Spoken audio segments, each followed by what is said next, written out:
En tiempos de cuidados y distancias, Radio Universidad de Chile presenta Lecturas Domiciliarias, un espacio para compartir el amor por la lectura y dejar que las palabras nos acerquen.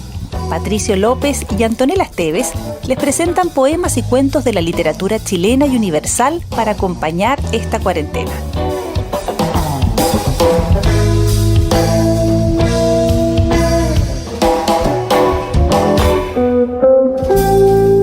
Muy buenas tardes, o buenos días, o buenas noches, dependiendo de qué hora se conectan con estas lecturas domiciliarias. Hoy día nos encontramos con el fantástico libro Las Fuerzas Extrañas, impreso en 1906 del argentino Leopoldo Lugones, y partimos leyendo este cuento que se llama La lluvia de fuego, evocación de un desencarnado de Gomorra. Y tornaré el cielo de hierro y la tierra de cobre. Levítico 26:19. Recuerdo que era un día de sol hermoso, lleno del hormigueo popular, en las calles atronadas de vehículos. Un día asaz, cálido, de tersura perfecta. Desde mi terraza dominaba una vasta confusión de techos, vergeles salteados, un trozo de bahía punzado de mástiles, la recta gris de una avenida. A eso de las 11 cayeron las primeras chispas, una aquí, otra allá. Partículas de cobre semejantes a las morcillas de un pábilo, partículas de cobre incandescente que daban en el suelo con un ruidecito de arena. El cielo seguía de igual limpidez. El rumor urbano no decrecía. Únicamente los pájaros de mi pajarera cesaron de cantar. Casualmente lo había advertido, mirando hacia el horizonte en un momento de abstracción. Primero creí en una ilusión óptica formada por mi miopía. Tuve que esperar largo rato para ver caer otras chispas, pues la luz solar anegábalas bastante. Pero el cobre ardía de tal modo que se destacaba lo mismo, una rapidísima vírgula de fuego, y el golpecito en la tierra, así, a largos intervalos. Debo confesar que al comprobarlo experimenté un vago terror. Exploré el cielo en una ansiosa ojeada. Persistía la limpidez. ¿De dónde venía aquel extraño granizo, aquel cobre? ¿Era cobre? Acababa de caer una chispa en mi terraza, a pocos pasos. Extendí la mano. Era, a no caber duda, un gránulo de cobre que tardó mucho en enfriarse. Por fortuna la brisa se levantaba, inclinando aquella lluvia singular hacia el lado opuesto de mi terraza. Las chispas eran harto ralas. Además, podía creerse por momentos que aquello ya había cesado. No cesaba. Uno que otro, eso sí, pero caían siempre los temibles gránulos. En fin, aquello no había de impedirme almorzar, pues era el mediodía. Bajé al comedor atravesando el jardín, no sin cierto miedo de las chispas. Verdad es que el toldo corrido para evitar el sol me resguardaba. ¿Me resguardaba? Alcé los ojos, pero un toldo tiene tantos poros que nada puede descubrir. En el comedor me esperaba un almuerzo admirable, pues mi afortunado celibato sabía dos cosas sobre todo: leer y comer. Excepto la biblioteca, el comedor era mi orgullo. Ahito de mujeres un poco gostoso. En punto a vicios amables, nada podía esperar yo ya sino de la gula. Comía solo, mientras un esclavo me leía narraciones geográficas. Nunca había podido comprender las comidas en compañía. Y si las mujeres me hasteaban, como he dicho, ya comprenderéis que aborrecía a los hombres. 10 años me separaban de mi última orgía. Desde entonces, entregado a mis jardines, a mis peces, a mis pájaros, faltábame tiempo para salir. Alguna vez, en las tardes muy calurosas, un paseo a la orilla del lago. Me gustaba verlo, escamado de luna al anochecer. Pero esto era todo, y pasaba meses sin frecuentarlo. La vasta ciudad libertina era para mí un desierto, donde se refugiaban mis placeres. Escasos amigos, breves visitas, largas horas de mesa, lecturas, mis peces, mis pájaros, una que otra noche tal cual orquesta de flautistas y 2 o 3 ataques de gota por año. Tenía el honor de ser consultado para los banquetes y por ahí figuraba, no sin elogio, 2 o 3 salsas de mi invención. Esto me daba derecho, lo digo sin orgullo, a un busto municipal, con tanta razón como a la compatriota que acababa de inventar un nuevo beso. Entretanto, mi esclavo leía. Leía narraciones de mar y de nieve, que comentaba admirablemente en la ya entrada siesta el generoso frescor de las ánforas. La lluvia de fuego había cesado, quizás, pues la servidumbre no daba muestras de notarla. De pronto, el esclavo que atravesaba el jardín con un nuevo plato no pudo reprimir un grito. Llegó, no obstante, a la mesa, pero acusando con lividez un dolor horrible. Tenía en su desnuda espalda un agujerillo, en cuyo fondo sentíase chirriar aún la chispa voraz que lo había abierto. Ahogámosla en aceite, fue enviado al lecho sin que pudiera contener sus ayes. Bruscamente acabó mi apetito, y aunque seguí probando los platos para no desmoralizar a la servidumbre, aquella se apresuró a comprenderme. El incidente me había desconcertado. Promediaba la siesta cuando subí nuevamente a la terraza. El suelo estaba ya sembrado de gránulos de cobre, mas no parecía que la lluvia aumentara. Comenzaba a tranquilizarme cuando una nueva inquietud me sobrecogió. El silencio era absoluto. El tráfico estaba paralizado a causa del fenómeno, sin duda. Ni un rumor en la ciudad, solo de cuando en cuando un vago murmullo de viento sobre los árboles. Era también alarmante la actitud de los pájaros. Habíanse apelotonado en un rincón, casi unos sobre otros. Me dieron compasión y decidí abrirles la puerta. No quisieron salir. Antes se recogieron más acongojados aún. Entonces comenzó a intimidarme la idea de un cataclismo. Sin ser grande mi erudición científica, sabía que nadie mencionó jamás esas lluvias de cobre incandescentes. Lluvias de cobre. En el aire no hay minas de cobre. Luego aquella limpidez del cielo no dejaba conjeturar la procedencia. Y lo alarmante del fenómeno era esto. Las chispas venían de todas partes y de ninguna. Era la inmensidad desmenuzándose invisiblemente en fuego. Caía del firmamento el terrible cobre, pero el firmamento permanecía impasible en su azul. Ganábame poco a poco una extraña congoja, pero cosa rara. Hasta entonces no había pensado en huir. Esta idea se mezcló con desagradables interrogaciones. Huir. Y mi mesa, mis libros, mis pájaros, mis peces que acababa precisamente de estrenar un vivero, mis jardines ya ennoblecidos de antigüedad, mis 50 años de placidez en la dicha del presente, en el descuido del mañana. Huir. Y pensé con horror en mis posesiones que no conocía del otro lado del desierto, con sus camelleros viviendo en tiendas de lana negra y tomado por todo alimento, leche cuajada, trigo tostado, miel agria. Quedaba una fuga por el lago, corta fuga después de todo, si en el lago como en el desierto, según era lógico, llovía cobre también. Pues no viniendo aquello de ningún foco visible, debía ser general. No obstante, el vago terror que me alarmaba decíame todo esto claramente. Lo discutía conmigo mismo, un poco enervado, la verdad, por el letargo digestivo de mi dieta, de mi siesta consuetudinaria. Y después de todo, algo me decía que el fenómeno no iba a pasar allí. Sin embargo, nada se perdía con hacer armar el carro. En ese momento, llenó el aire una vasta vibración de campanas, y casi junto con ella advertí una cosa: ya no llovía cobre. El repique era una acción de gracias, coreada casi a acto continuo por el murmullo habitual de la ciudad. Esta despertaba de su fugaz atonía, doblemente gárrula. En algunos barrios hasta quemaban petardos. Acodado al parapeto de la terraza, miraba con un desconocido bienestar solidario. La animación vespertina, que era todo amor y lujo. El cielo seguía purísimo. Muchachos afanosos recogían en escudillas la granalla de cobre que los caldereros habían empezado a comprar. Era todo cuanto quedaba de la gran amenaza celeste.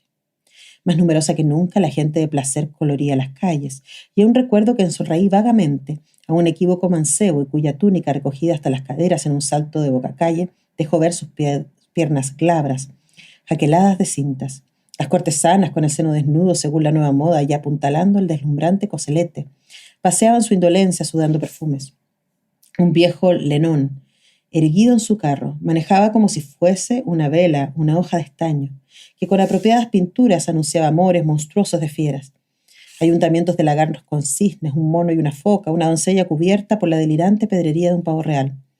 Bello cartel, a fe mía, y garantida la autenticidad de las piezas. Animales amaestrados, pero por no sé qué hechicería bárbara, y desequilibrados con opio y con acefétida. Seguido por 3 jóvenes enmascarados, pasó un negro amabilísimo, que dibujaba en los patios con polvos de colores derramados al ritmo de una danza, escenas secretas. También depilaba el oro pimente y sabía dorar las uñas. Un personaje fofo, cuya condición de eunuco se adivinaba en su morbidez, pregonaba al son de crótalos de bronce, cobertores de un tejido singular que producía el insomnio y el deseo. Cobertores cuya abolición habían pedido los ciudadanos honrados, pues mi ciudad sabía gozar, sabía vivir. Al anochecer, recibí 2 visitas que cenaron conmigo. Un condiscípulo jovial matemático, cuya vida desarreglada era el escándalo de la ciencia y una agricultura enriquecido. La gente sentía necesidad de visitarse después de aquellas chispas de cobre, de visitarse y de beber, pues ambos se retiraron completamente borrachos. Yo hice una rápida salida. La ciudad, caprichosamente iluminada, había aprovechado la coyuntura para decretarse una noche de fiesta. En algunas cornisas alumbraban perfumando lámparas de incienso. Desde sus balcones, las jóvenes burguesas, excesivamente ataviadas, se divertían en proyectar de un soplo a las narices de los transeúntes distraídos tripas pintarrajeadas y crepitantes de cascabeles. En cada esquina se bailaba, de balcón a balcón. Cambiábanse flores y gatitos de dulce. El césped de los parques palpitaba de parejas. Regresé temprano y rendido. Nunca me cogí al lecho con más grata pesadez de sueño. Desperté bañado en sudor, los ojos turbios, la garganta reseca. Había fuera un rumor de lluvia. Buscando algo me apoyé en la pared y por mi cuerpo corrió como un latigazo el escalofrío del miedo. La pared estaba caliente, conmovida por una sorda vibración. Casi no necesité abrir la ventana para darme cuenta de lo que ocurría. La lluvia de cobre había vuelto, pero esta vez nutrida y compacta. Un calaginoso vaho sofocaba la ciudad.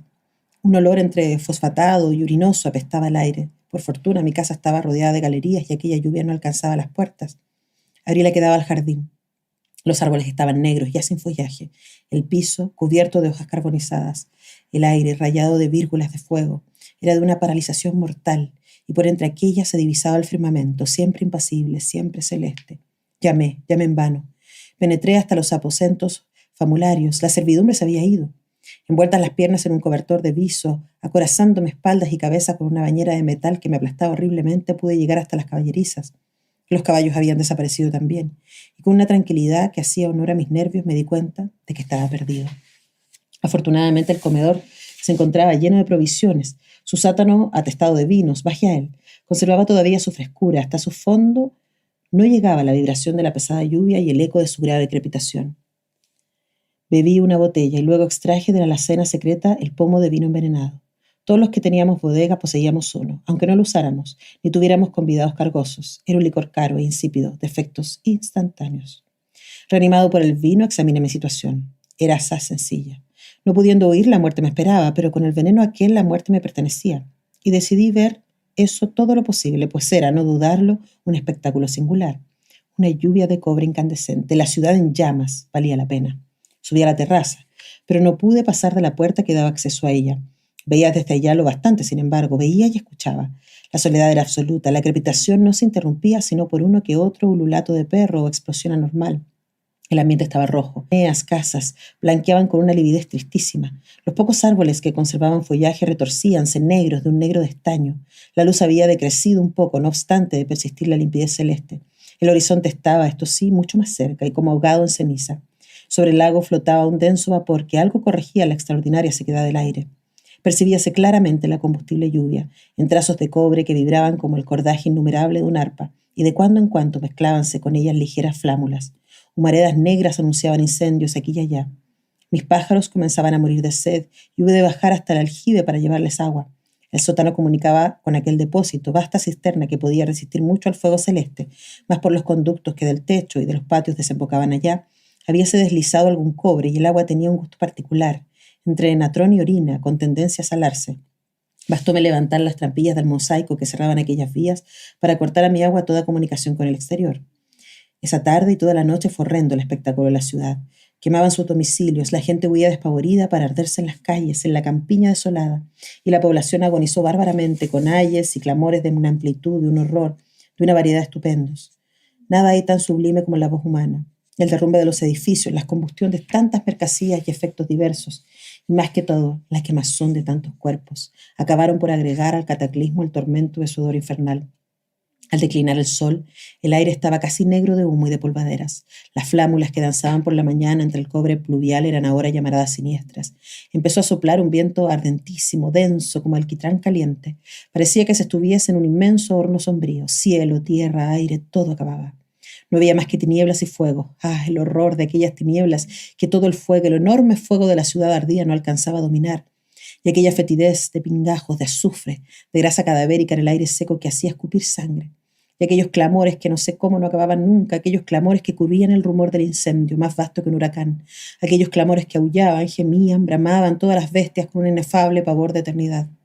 Bajé a la cisterna, sin haber perdido hasta entonces mi presencia de ánimo, pero enteramente erizado con todo aquel horror.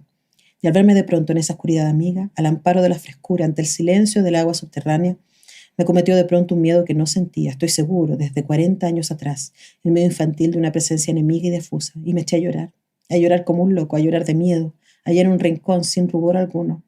No fue sino muy tarde, cuando al escuchar el derrumbe de un techo, se me ocurrió apuntalar la puerta del sótano.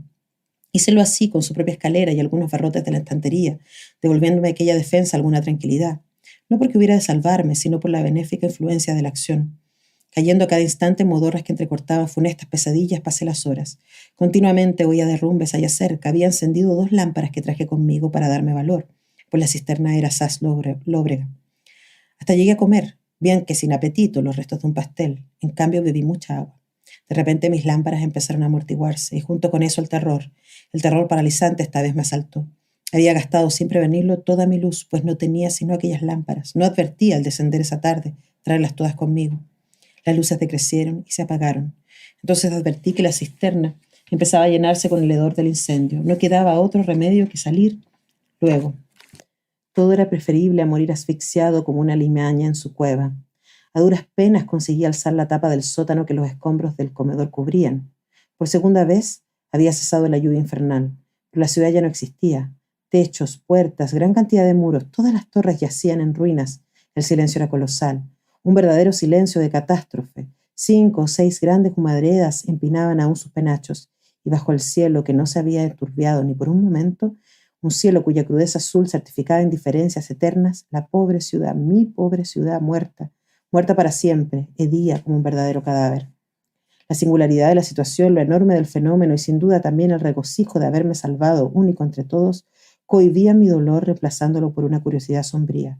El arco de mi zaguán había quedado en pie y haciéndome de las adarajas pude llegar hasta su ápice. No quedaba un solo resto combustible y aquello se parecía mucho a un escorial volcánico. A trechos, en los parajes que la ceniza no cubría, brillaba con un bermejor de fuego el metal llovido. Hacia el lado del desierto resplandecía hasta perderse de vista un arenal de cobre. En las montañas, a la otra margen del lago, las aguas evaporadas de éste condensábanse en una tormenta. Eran ellas las que habían mantenido respirable el aire durante el cataclismo.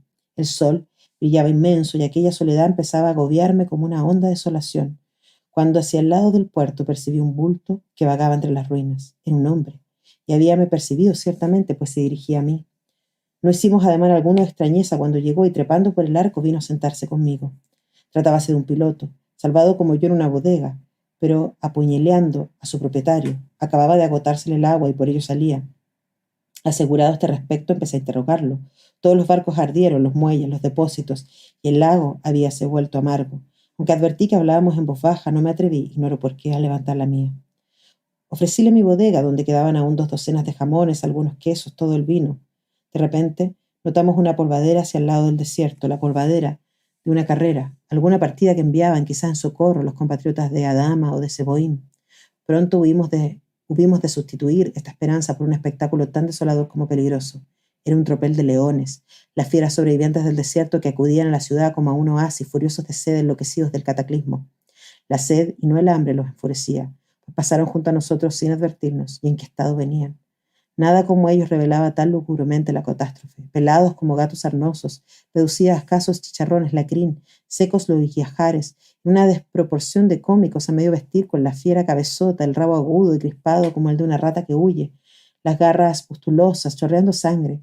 Todo aquello decía a las claras sus 3 días de horror bajo el azote celeste, el azar de las inseguras cavernas que no habían conseguido ampararlos.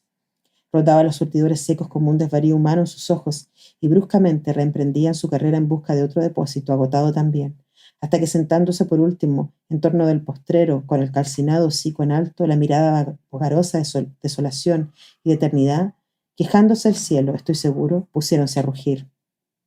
Nada, ni el cataclismo con sus horrores, ni el clamor de la ciudad moribunda era tan horroroso como ese llanto de fiera sobre las ruinas. Aquellos rugidos tenían una evidencia a palabra, lloraban quién sabe qué dolores de inconsistencia y de desierto a alguna divinidad oscura. El alma sucinta de la bestia agregaba sus terrores de muerte, el pavor de lo incomprensible. Si todo estaba lo mismo, el sol cotidiano, el cielo eterno, el desierto familiar, ¿por qué se ardían y por qué no había agua? Y careciendo de toda idea de relación con los fenómenos, su horror era ciego, es decir, más espantoso. El transporte de su dolor elevábalos a cierta vaga noción de proveniencia, ante aquel cielo de donde había estado cayendo la lluvia infernal, y sus rugidos preguntaban ciertamente algo, cosa tremenda que causaba su padecer. Ah, esos rugidos, lo único de grandioso que conservaban aún aquellas fieras disminuidas, cuál comentaban el horrendo secreto de la catástrofe, cómo interpretaban en su dolor irremediable la eterna soledad, el eterno silencio, la eterna sed. Aquello no debía durar mucho. El metal candente empezó a llover de nuevo, más compacto, más pesado que nunca. En nuestro súbito descenso alcanzamos a ver que las fieras se desbandaban buscando abrigo bajo los escombros. Llegamos a la bodega, no sin que nos alcanzaran algunas chispas, y comprendiendo que aquel nuevo chaparrón iba a consumir la ruina, me dispuse a concluir. Mientras mi compañero usaba de la bodega por primera y última vez a buen seguro, decidí aprovechar el agua de la cisterna en mi baño fúnebre y después de buscar inútilmente un trozo de jabón, descendí a ella por la escalinata que servía para efectuar su limpieza. Llevaba conmigo el pomo de veneno, que me causaba un gran bienestar, apenas turbado por la curiosidad de la muerte. El agua fresca y la oscuridad me devolvieron a las voluptuosidades de mi existencia de rico que acababa de concluir. Hundido hasta el cuello, el regocijo de la limpieza y una dulce impresión de domesticidad acabaron por generarme. Oía fuera el huracán de fuego. Comenzaba otra vez a caer los escombros. De la bodega no llegaba un solo rumor. Percibí en eso un reflejo de llamas que entraban por la puerta del sótano, el característico tubo urinoso. Llevé el pomo a mis labios.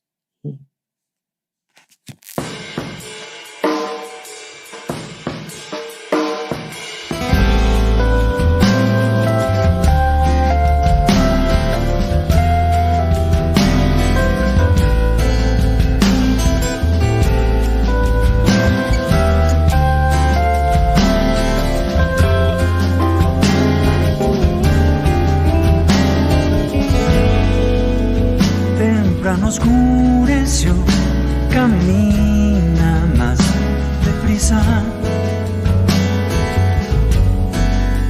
Cielo ceniza, augurio azul.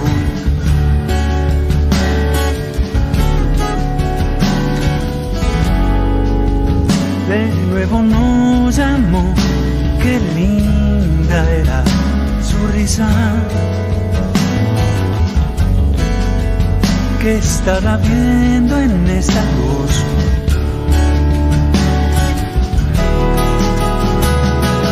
Nunca guardes flores en un libro de memorias. Nunca des la espalda a un mandarín. Nunca escuches misa en una iglesia sin historia. Nunca andes descalza en un jardín.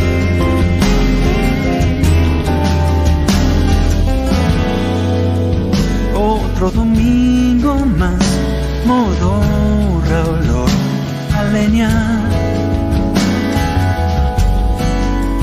Ella se sueña otro lugar.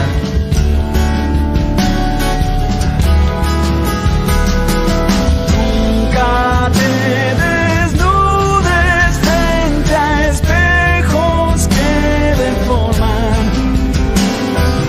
No mires del lado serafín.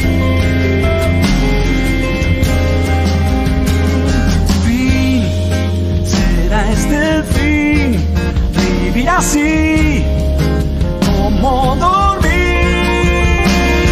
Ir, a dónde ir, qué porvenir, aquí y allí.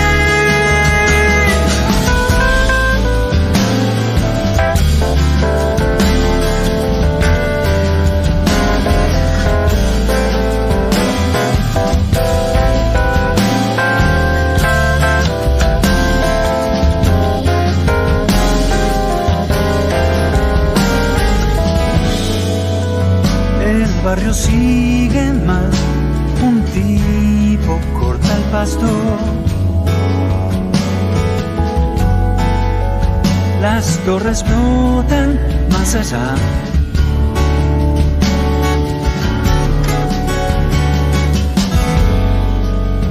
La vieja está de atar, le pasa un mate aguado.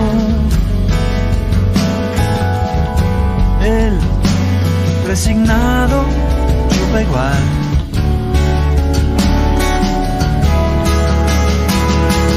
Nunca juntes migas de los pelos de la alfombra. No mires tu sombra en San Fermín. Nunca adoptes gatos de esos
Hasta acá dejamos la lectura de hoy. Pronto volvemos con nuevas palabras para mantenernos cerca a pesar de las distancias. Lecturas domiciliarias con Patricio López y Antonella Esteves.